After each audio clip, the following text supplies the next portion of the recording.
Ladies and gentlemen, good day and welcome to Skipper Limited 1Q earning calls hosted by Motilal Oswal Financial Services Limited. As a reminder, all participants' line will be in the listen-only mode and there will be an opportunity for you to ask questions after the presentation concludes. Should you need any assistance during the conference call, please signal an operator by pressing star then 0 on your touch-tone telephone. Please note that this conference is being recorded. I now hand the conference over to Ms. Teena Virmani from Motilal Oswal Financial Services Limited. Thank you and over to you, ma'am. Good evening, everyone. Today we welcome the management of Skipper for discussion on 1Q FY'25 performance.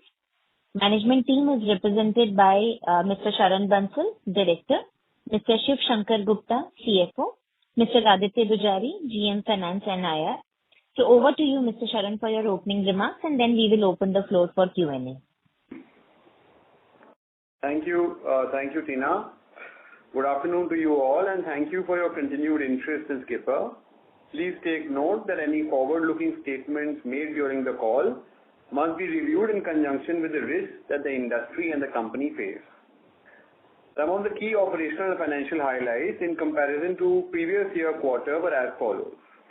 I'm pleased to inform you that we have delivered yet another good quarter and registered our best first quarter revenue ever on back of strong execution in engineering and infra segment by nearly doubling our revenue over previous year quarter period while maintaining healthy operating EBITDA margins of 9.6%.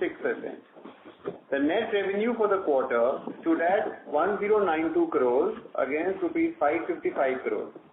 The segmental revenue breakup are as follows. Engineering 829 crores, up by 99%. Infra segment 168 crores, up by 1600%. And polymer 95 crores, down by 26%.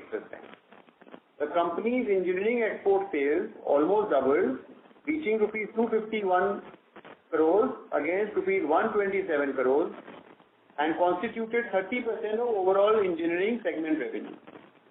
The polymer performance was impacted on account of elections in quarter 1 this year, which significantly affected project sales, though it had a lesser impact on retail sales. Management expects to make up and partially recover the loss of revenue in quarter 2 next year. Our reported consolidated EBITDA increased to rupees 104.7 crores, up by 74%, with operating margins standing at 9.6% for the quarter. The engineering segment EBITDA margins for the quarter stood at 11%. We have clocked the desired margin range of 11 to 12% now for the past many quarters. Going forward also, we will see a consistent margin performance from this business on back of better quality contract execution. The management focus continues towards bottom line improvements.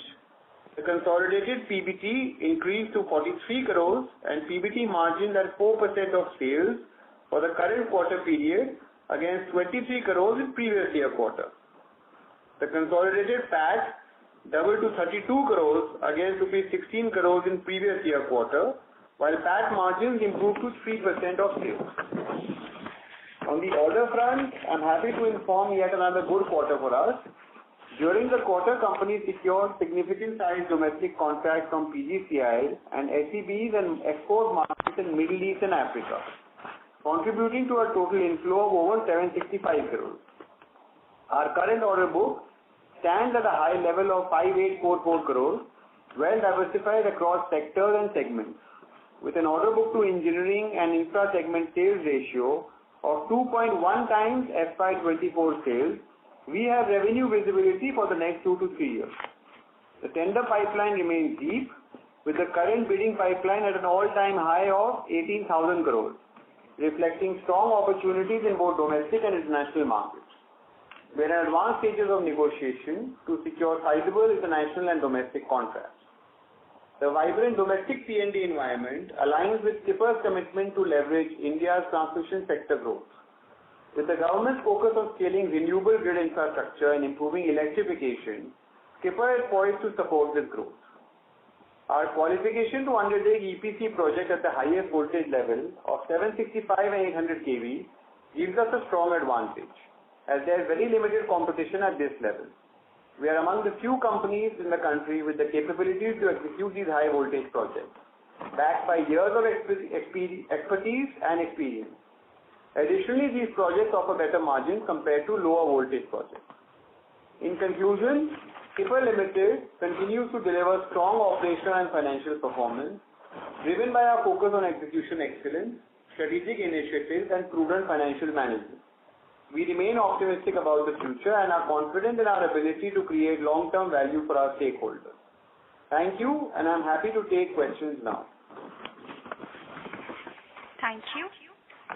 We will now begin the question and answer session. Anyone who wishes to ask a question may press star and 1 on their touchtone telephone. If you wish to remove yourself from the question queue, you may press star and 2. Participants are requested to use handsets while asking a question. Ladies and gentlemen, we will wait for a moment while the question queue assembles.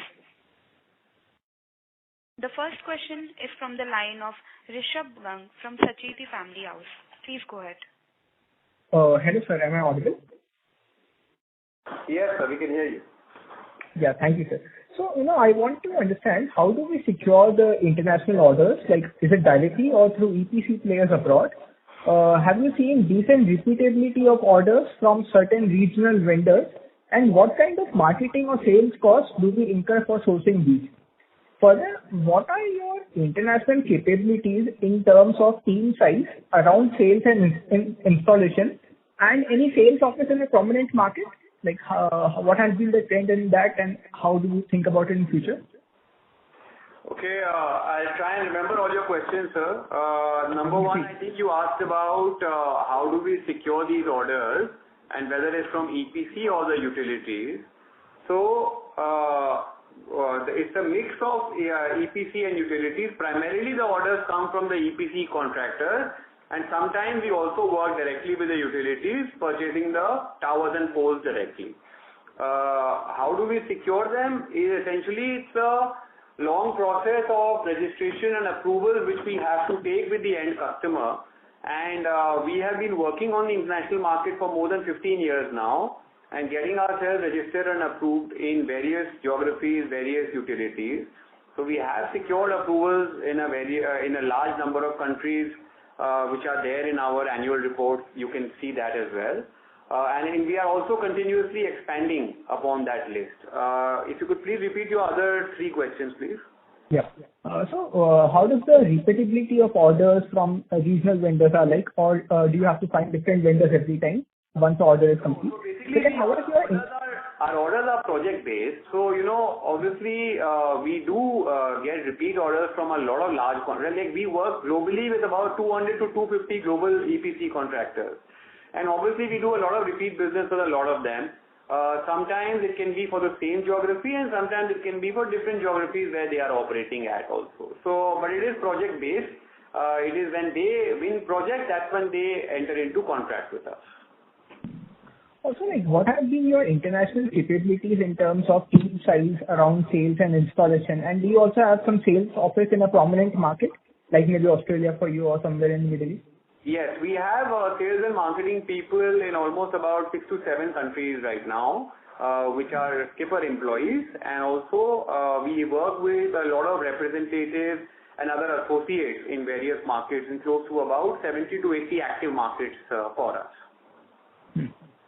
Any numbers on how many employees do we actually have, like, and how has it been increasing? Like, I want to understand how focused are we to get grow this business. Yeah. Overall, see, including India, the team sitting in India is obviously the largest size.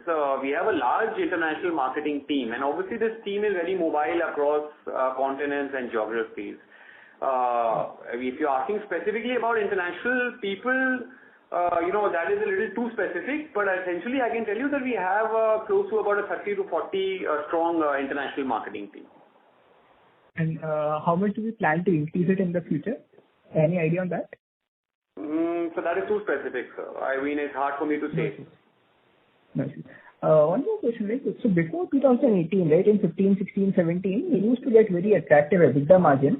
So what led to achieving us that in the earlier time, and what has changed in the business over the years?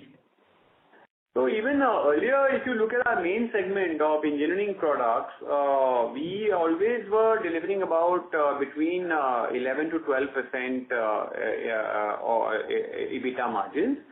And perhaps maybe what you're talking about, the 15-16% margin could have been because of other gains like forex gains, etc. And even now, our engineering segment, which is our largest segment, that is delivering those kind of margins.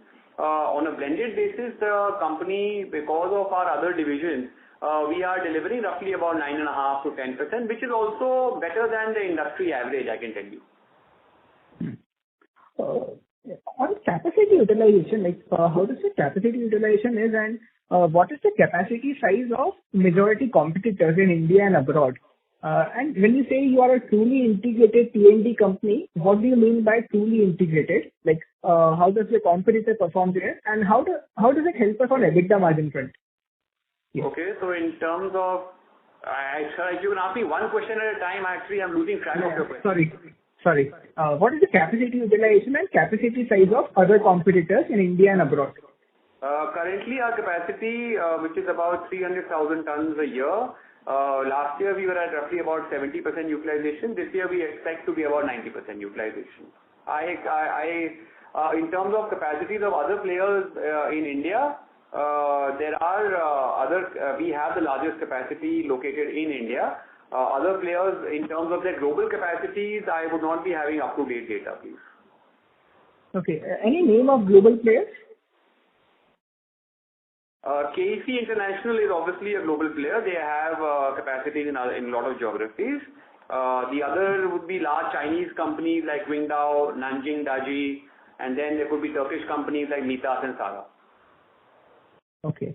From USA is also a large player. Okay, got it. And when you say truly integrated T&D company, right, what do you mean by truly integrated?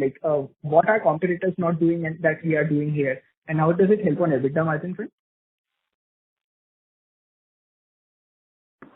By truly integrated, we mean that we are the only company having backward integration of rolling mill, tower production, poles production, fasteners production, and EPC construction in the same company.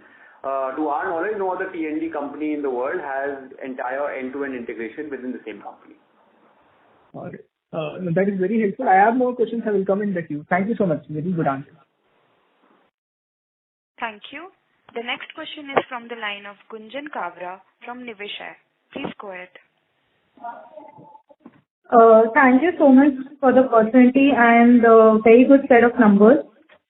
My first question is that I wanted to understand that we have an 18,000 crores of orders of pipeline right now, divided into domestic and international. So what's the timeline of these orders getting rewarded to the tower players? You are asking what is the timeline for from the bidding stage to ordering stage? Right now we have around 18,000 crores of order pipeline, right? So what timeline will it take for the EPC and the utilities companies to award these tenders to the tower companies? In India, typically we are seeing a 6 to 9 month cycle from bidding to award, and globally that cycle is longer. It could be anywhere between 1 to 2 years. Okay, so you think that, so this number can come in, the domestic pipeline will be awarded in 6 to 9 months. Okay.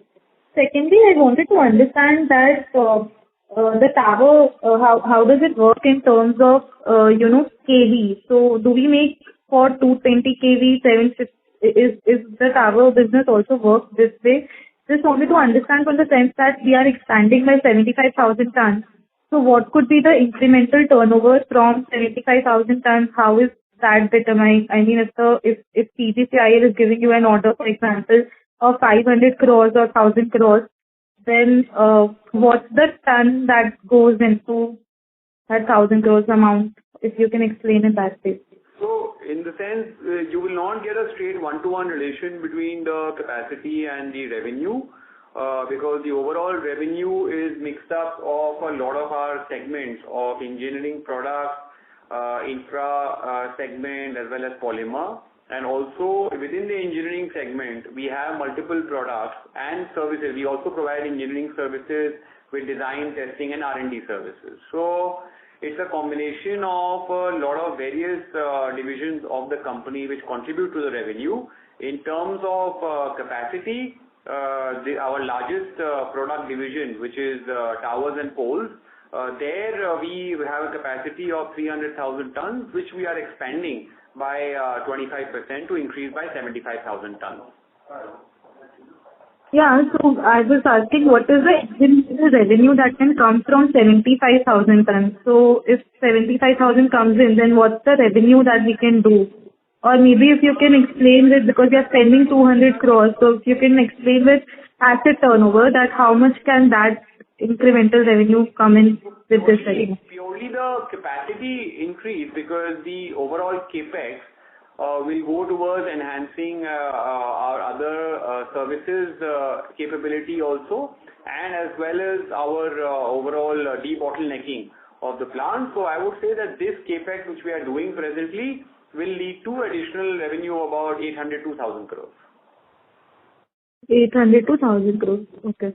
And sir, right now, I mean, how is our telecom segment panning out in terms of, because in the budget also BSNL has got a very high allocation comparatively in the telecom, and indigenization is also there, 5G rollout is also happening. So how is that demand expected to be, or are we focusing more on the power side? See, in terms of overall volumes, yes, power is definitely more than telecom. Having said that, telecom is a very good segment for us. It has been consistent, and yes, BSNL has been, a good customer for us.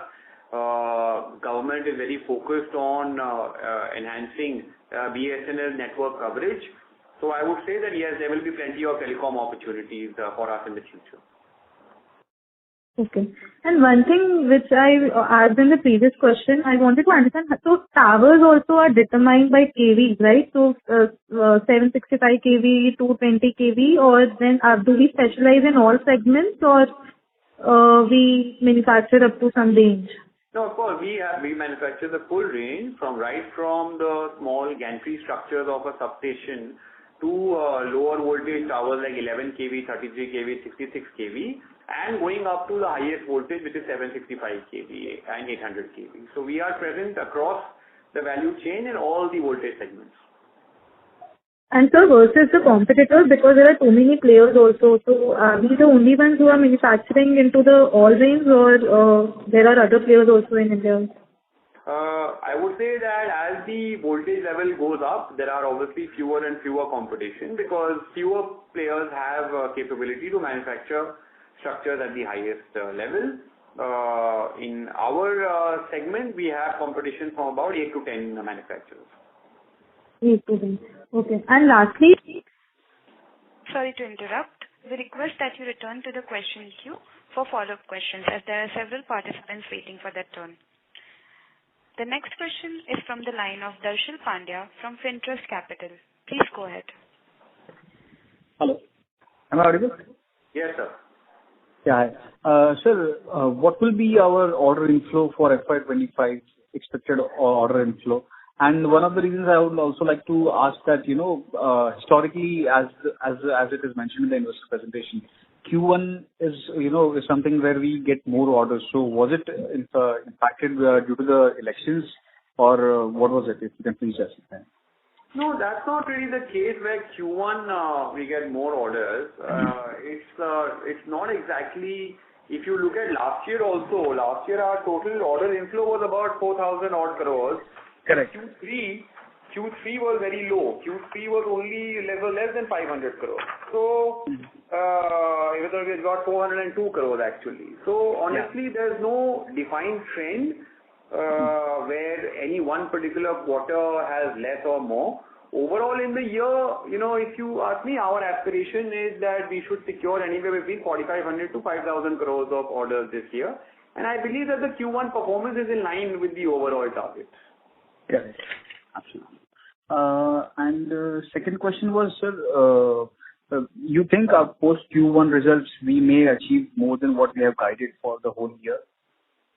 As of now, our guidance continues to be 25% growth over last year's revenue. That's quite exciting. And sir, something on debt repayment, what more steps are we taking to reduce this debt? The company's debt is at a comfortable level. Our long-term debt is not at a high level at all. We have mostly working capital debt, and which is very, very manageable. Company has very good cash flows. So we are, but as we are also, we have recently done a rights issue to boost the growing working capital requirements of the company. We have already secured the first tranche of the rights issue payment, about 50 crores. And further 150 crores also, we do have a plan to take it, to call for the balance money in this financial year itself. So obviously that will go towards reduction of overall debt. All right. And there's one last, just a suggestion. If you can just put up these numbers in crores rather than millions, would be really helpful for the investors and the analysts. Actually, a lot of our foreign stakeholders insist upon the numbers to be in millions, so which is why we keep the numbers in millions. All right, so that's helpful. Thank you so much. I'll get back in the queue. Thank you. Thank you. Thank you. Ladies and gentlemen, in order to ensure that the management is able to address questions from all the participants in the conference, please limit your questions to 2 per participant. Thank you. The next question is from the line of Rafat Syed from InCred Research. Please go ahead. Yeah, thanks, sir, for taking a question, and congrats on great set of numbers to Skipper team. So can you please elaborate on your order pipeline? You said it's close to 18,000 crore rupees. So which country you expect more order to come? And also, can you guide me your order win ratio in the past? I believe it's around 30-45% coming into orders.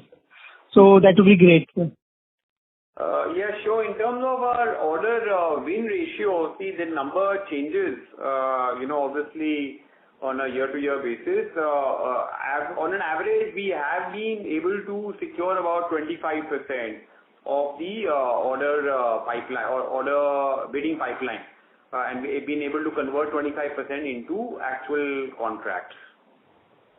Okay. And in terms of geography, obviously, look, what we expect, at least in this financial year, we do expect a lion's share of the business to come from the Indian market, because the Indian market is very, very robust and T&D demand is very high. A lot of tenders are on the bidding, are available for bidding right now. Internationally, we do expect that markets such as Middle East, Australia, and parts of Latin America, we will be able to see good order inflows. Yeah, thanks. And my next question on your order book. Let's say if your order book of 5,800 crore rupees, so what is the balance share of orders from PGCIL and BSNL in this? You're asking about the balance orders? Yeah. Order book of 1,500 crore rupees. What is the share of PGCIL and BSNL orders in this order? Okay.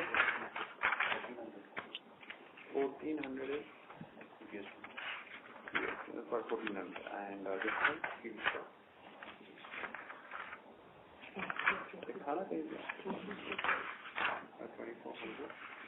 let us come back to you with those exact numbers. I don't want to give you a wrong number right now. Sure. And sir, last question is on your order. There's something else changed completely in last 1 year. Let's say, especially for you guys, the order inflow is now getting, despite having a high base last year from the BSNL orders, still you are growing, let's say, to some extent in terms of order book and also the order pipeline. So I just want to understand what exactly has changed that industry, including India and overseas, getting a lots of order in the pipeline. Let's say for you only, let's say you last year talking about close to 10,000 crore rupees, it is almost double. So what exactly has changed in this industry? There are basically, there are 2-3 changes that have happened. Power demand has also taken a very good uptick. So peak power demand, as you must have noticed, has been rising consistently in India. And the second thing, what has been happening is that there is a lot of stress on renewable power addition. So both of these factors are leading to enhanced investments in power T&D. This is a trend which we have been seeing for the last 3 to 4 years. However, it has picked up a lot of pace since the last year and a half, not just in India, but in a lot of global markets as well. And we expect that this trend of renewables and overall power consumption will continue to grow because all countries are trying to move towards greener and greener sources of power. So that is a trend which we expect will continue for the next several years. Okay, and sir, lastly on your CapEx, Sorry, your we request that you return to the question queue for follow-up questions. The next question is from the line of Deepak Purswani from Swan Investments. Please go ahead. Hi. Good evening, sir. Congratulations for a very good set of numbers. Thank you. Yeah. Sir, firstly, if you can give a sense on the bidding pipeline, we have mentioned in the presentation we are in advanced stage of negotiation to secure some good size international contract.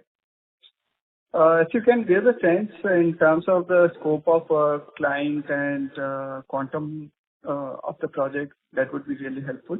No, I'll not be able to share specific information because that is confidential. But as you can see from the first quarter order inflow of 765 crores, we are very much in line with our overall annual target of order inflow. Okay.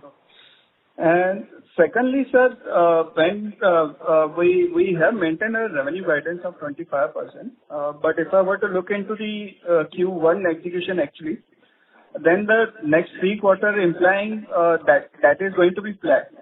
So just wanted to get sense from your end, is it like we are trying to be more conservative or should we expect some more pickup, should we expect some growth in S2 or going ahead?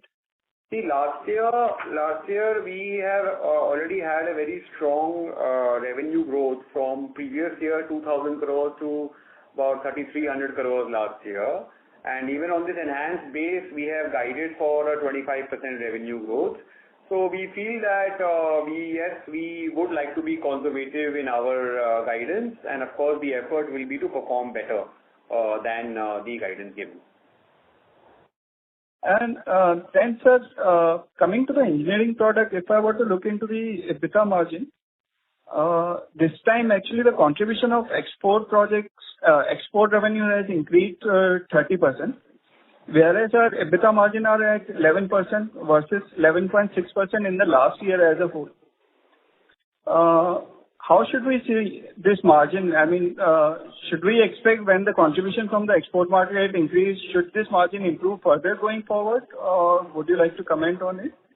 It is difficult to see margins and specific performance on a quarter.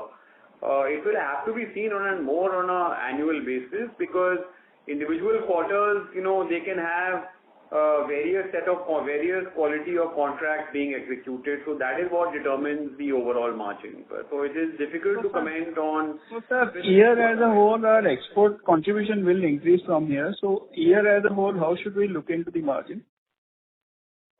No, as a year as a whole, we are not really guiding for an increase in export performance. Our order book is approximately about 18% of exports.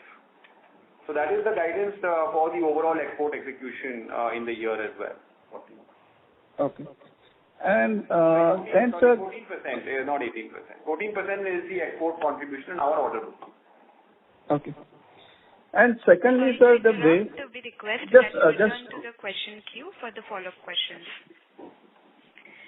The next question is from the line of Rishabh Gang from Sacheti Family Office. Please go ahead.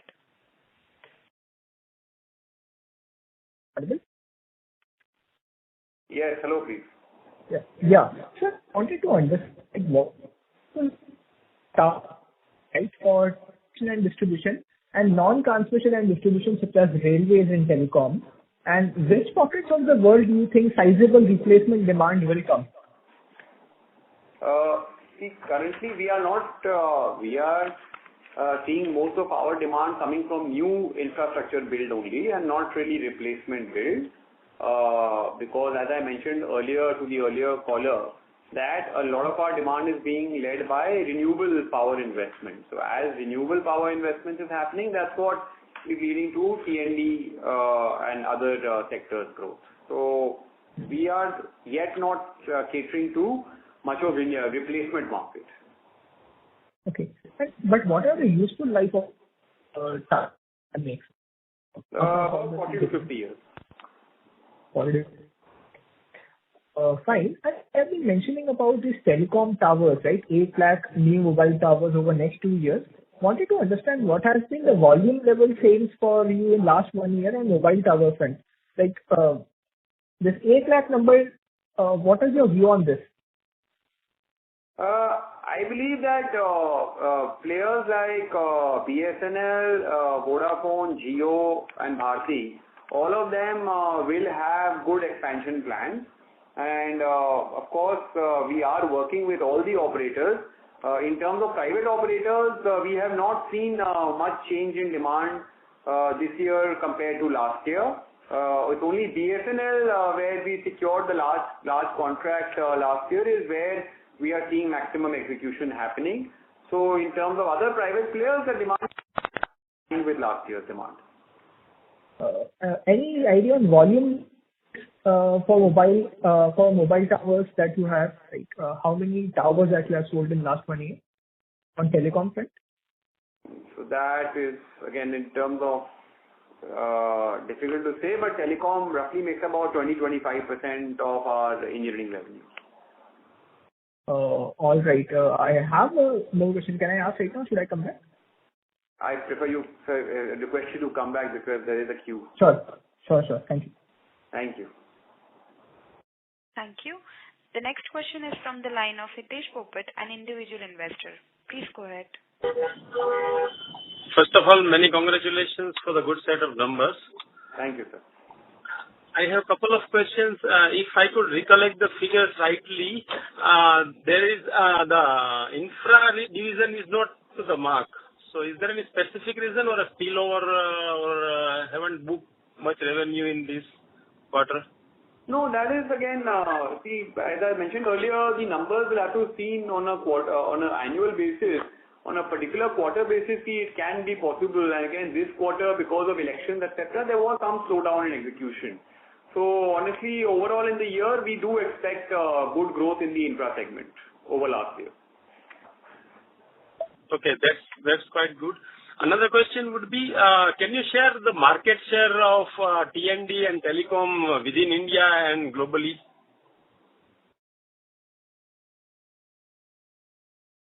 I cannot comment on overall market share, but in terms of the high voltage sector, Skipper does have a 10 to 15% market share.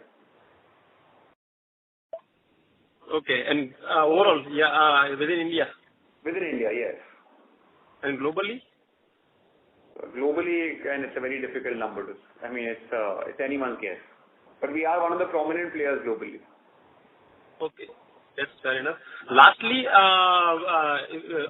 in foreign countries like export, do we foresee which countries which has a higher potential and where we are not yet present? Any projection on that?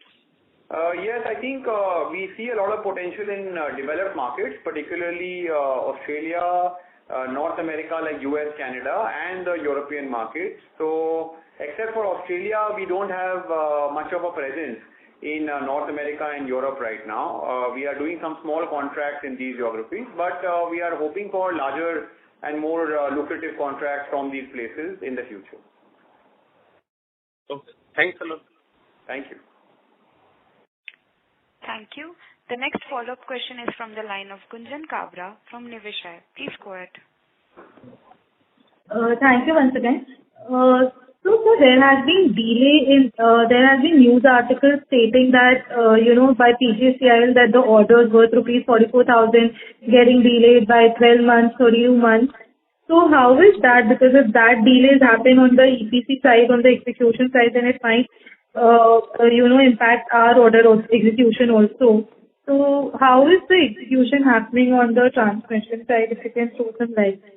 Or there is nothing like this?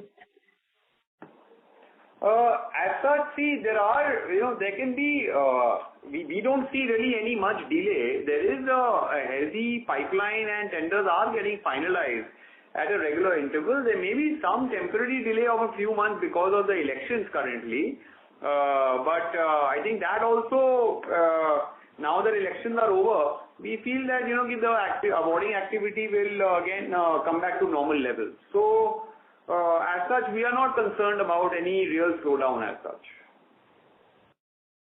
Okay.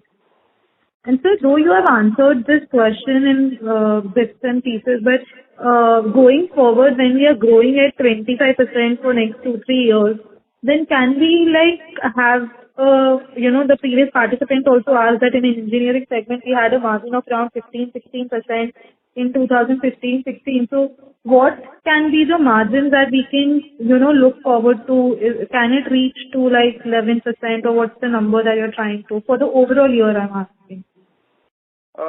See, definitely long term, we do have an aspiration that as a consolidated in the company, we must move beyond 10% margin. Currently, we are at below 10% margin for the company. And certainly, we think that there is an opportunity, a very clear opportunity for us to move into the 11-12% consolidated basis for the company in the next few years. Okay.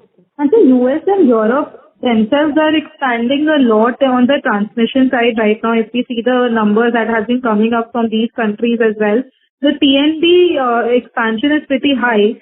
So who is supplying to them right now? Are these the Turkey players supplying to them, or they are domestically sufficient? And how are we planning to, cater to this market? Because or do we require any certifications for the export markets in the US, like the transformer company do require it?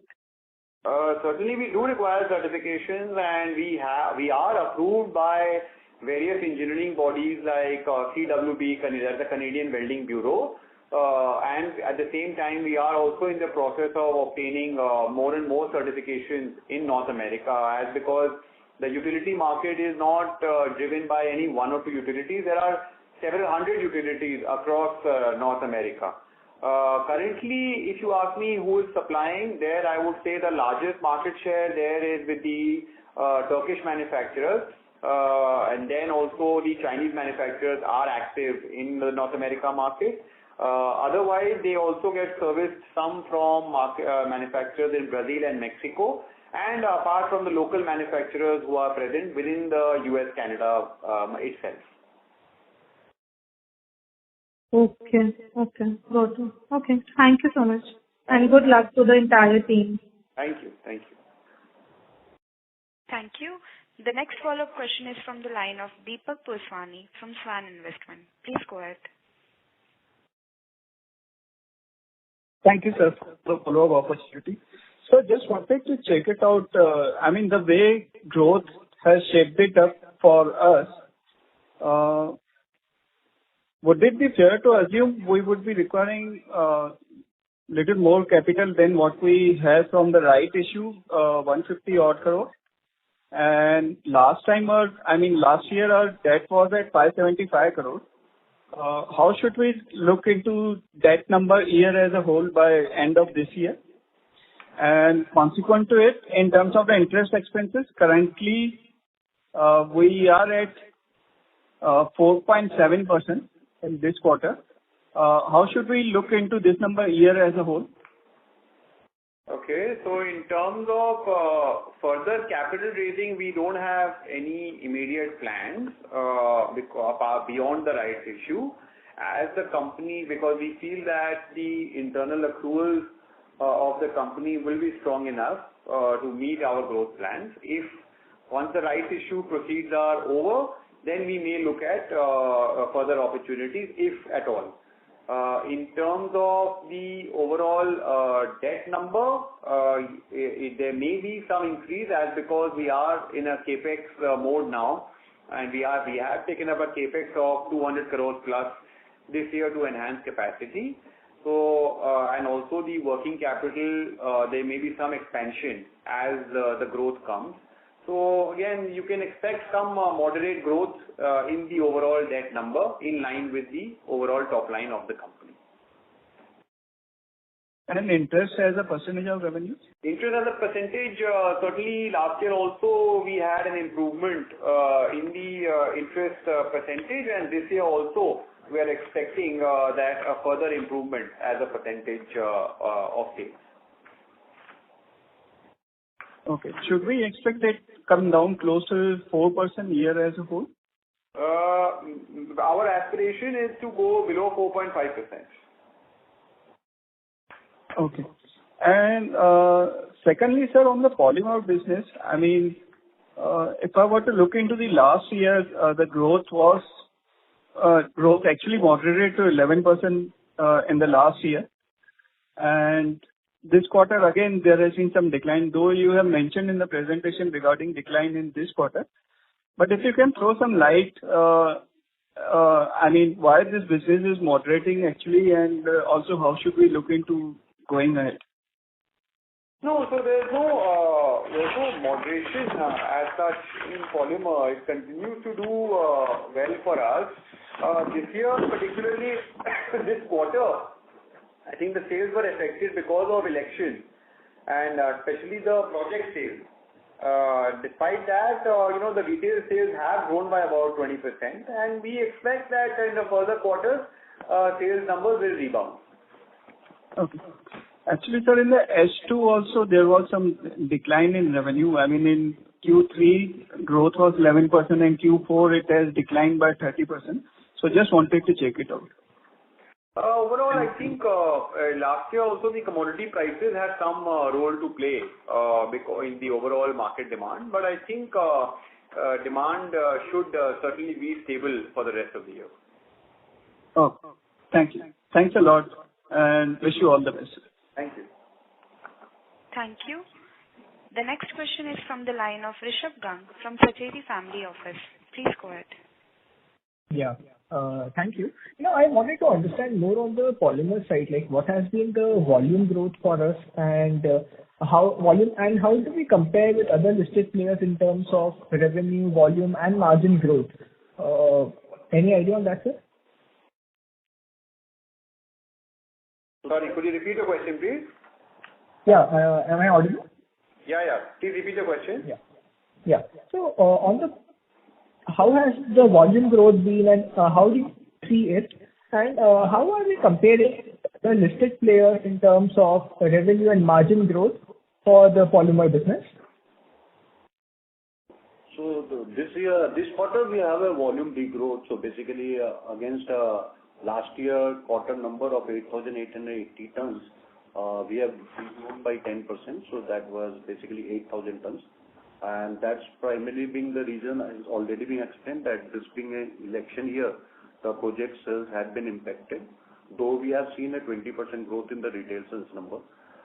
We generally, our categorization in this segment, in this market, is basically premium. We compete against the like of Supreme, Astral, Phenolics, and our brand categorization is in premium category in this segment. All right. So what are the EBITDA margins, right, for the companies that you mentioned? What is the kind of EBITDA margins they have, and what is the kind of, like, by when that you would be able to achieve that kind of EBITDA, I would like to understand. Yeah, yes. So the industry operates at an EBITDA margin of 11 to 12% kind, most of the premium players. We operate at a 4% to 5% kind of a level, since we are a small player in this and we are a growing player. So we need to incentivize the dealer network more as we enter into newer geographies. So as we attain scale and size in this space, so in this business, we will get a fixed cost rationalization benefit over a larger revenue base, and that will help in attaining, improving on our margins on this business. Got it. But at what kind of revenue levels or volume levels would we be able to see some operating leverage come and play? Any idea on that, sir? Like, we are earning half the margin than the competitors. So would like to understand how would they transition. So we think once we are closer to 1,000 crore kind of a number, you can expect a double-digit kind of margin performance in this business. All right. And what are the working capital days for our polymer business and the segment level ROCE for polymer? And what has been the lifetime high ROCE for the polymer business? We can take this question offline here. All right, got it. Just last question on this. So we have, I understand that you have been doing pretty good investment on the advertising side for the polymer business. We have got Gale and Dhoni on board. So any idea on how much are we spending on getting them on annual contracts? How much are we spending on other polymer? On an annual basis, we are spending almost about 15 to 20 crores. And how much of them is for the brand ambassador itself? 10 crores. Okay. Got it. Just one last question, if it allows. How are we passing on the raw material price? Any increase in the raw material price, both on the engineering front and on the PVC front to the customer? Like, how does the pricing happen and how do we pass it? So on the polymer front, it's generally a pass-through. So whatever there is an increase, we pass it to the market. On the engineering front, it's a combination of a fixed price contract as well as variable price contract. So there is an EMA-driven formula which derives what benefits needs to be paid. So that takes into consideration all the zinc, raw material, steel, as well as the labor price index. So that's a formula that is very well accepted in the market. So that's how the passage goes through. Sorry, I want to ask one last question. How much percentage of the finance cost is actually interest cost for us? And because I understand you pay a lot of guarantee charges as well. And what are the rates that we have on the CC limit and term loans? We will get back to you on this. All right. Thank you so much. Really appreciate your time. We'll get back to you on this. Yeah. Thank you so much. Thank you. The next question is from the line of Darshil Pandya from Fintrust Capital. Please go ahead. So just one follow-up question on polymer business. Are we also targeting the construction companies where, we can have some contracts with the construction companies already in place?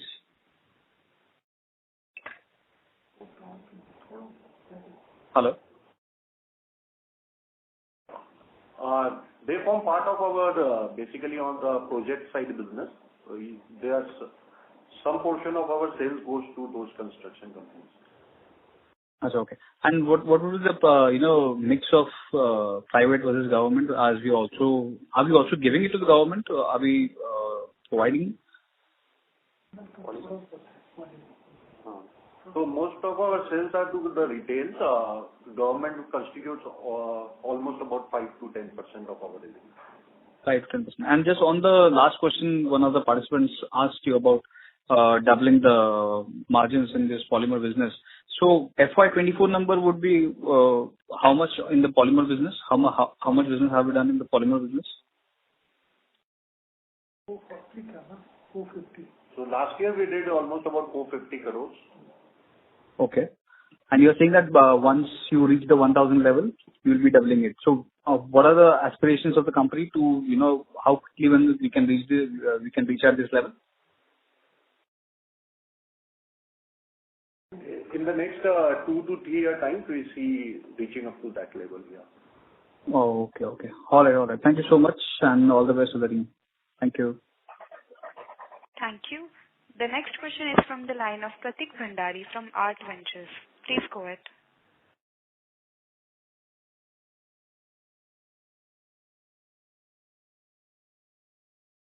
Hello, Mr. Pratik? Hello. Am I audible? Yes. Yeah. Hi, thanks for the opportunity. Just wanted to understand, you mentioned about the polymer volumes you did in this quarter. Can you repeat that? What?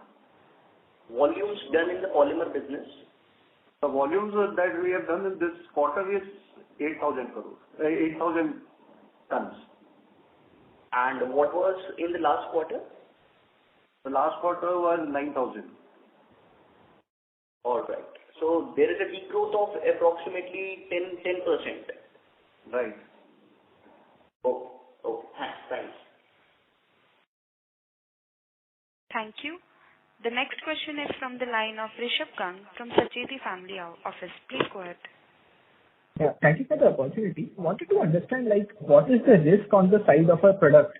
I understand that on the engineering side, you make product on the order, but if you make a product, it's a very customized product, and the customer does not accept it, or he finds some error in the product, then what happens? How is the resolution there? Because there will be some rejections on that front also, right? Typically, our rejection rate is less than 0.002%. So obviously, it is negligible, and that has been the consistent trend for last several years. And in terms of yes, it is a customized, made-to-order product. We also can't remember the last time when we made a product for a customer and the supplies were not picked up by the customer, because normally we have advance payment also to secure the production that we are doing. It is very difficult for the customer to back out of a contract after he has given us a release. It is extremely difficult because there will be financial losses for the customer also. All right. Also, last in one of the calls you have mentioned about Australia and the benefit due to RoDTEP scheme. So what does it, like, how much pricing or margin benefit do we get on Australian orders because of that RoDTEP scheme? No. So the RoDTEP is applicable to all exports going out of India, and which earlier the RoDTEP benefit after the previous MEIS scheme was withdrawn. Then in the interim period there was no export benefits available. Then last year the government instituted the RoDTEP scheme, under which a 1% export benefit was given to all of our exports out of India. And in terms specifically regarding Australia, the benefit that we got was that signing of the India-Australia Free Trade Agreement, which was signed last year between the Indian and Australian government. Because of which the duty which was applicable on our products in Australia, that was removed and our products became cheaper for the Australian customers. So, when all the products imported in Australia become cheap, like that coming from China also, or only from India? No. So India and Australia signed a free trade agreement for a certain defined number of products, and out of those products, our product was also included. How much percentage duty got waived off, or any view on that? I believe the duty was about 4% earlier. Got it. Since we are supporting the renewables network, have we explored any foreign borrowing which are coming at a lower interest cost? Because at the end we are supporting an ESG theme. So have you explored that, because you are a very working capital heavy business? So again, like I mentioned earlier, we believe that our cash flows are very healthy and we are able to manage our working capital very well. Having said that, we are always on the lookout for lower cost of financing, both from India and abroad, for funding our working capital and growth plans. Also, no revenue comes for us, like a very small percentage of revenue comes from operations and maintenance, right? Currently, yes, we don't have much revenue coming from there. However, in the coming years, we do expect some good revenues to come from that operation and maintenance services as well. And that should have a higher EBITDA margin, right? Yes, for sure. So what kind of a business, like from which segment will you be able to give this O&M business? Any idea on that front? It will be in our infra segment. Infra segment. All right. Thank you so much. Specifically the telecom sector. Telecom sector. Got it. Thank you. Thank you. Ladies and gentlemen, we are taking this as a last question. I would now like to hand the conference over to the management for closing comments.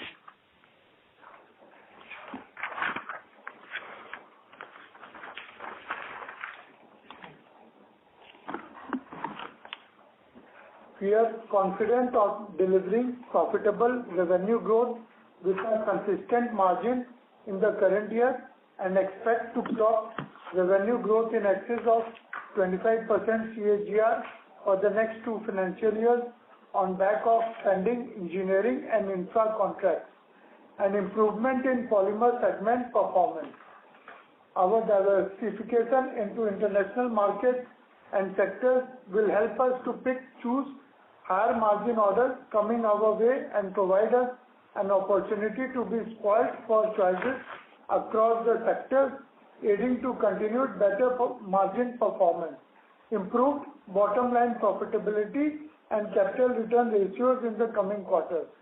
The company's efforts towards sustainable business practices will help to achieve its goals by making meaningful contributions to the national and global infrastructure.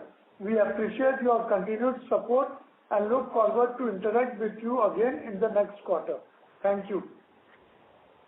Thank you. On behalf of Motilal Oswal Financial Services Limited, that concludes this conference. Thank you for joining us, and you may now disconnect your lines.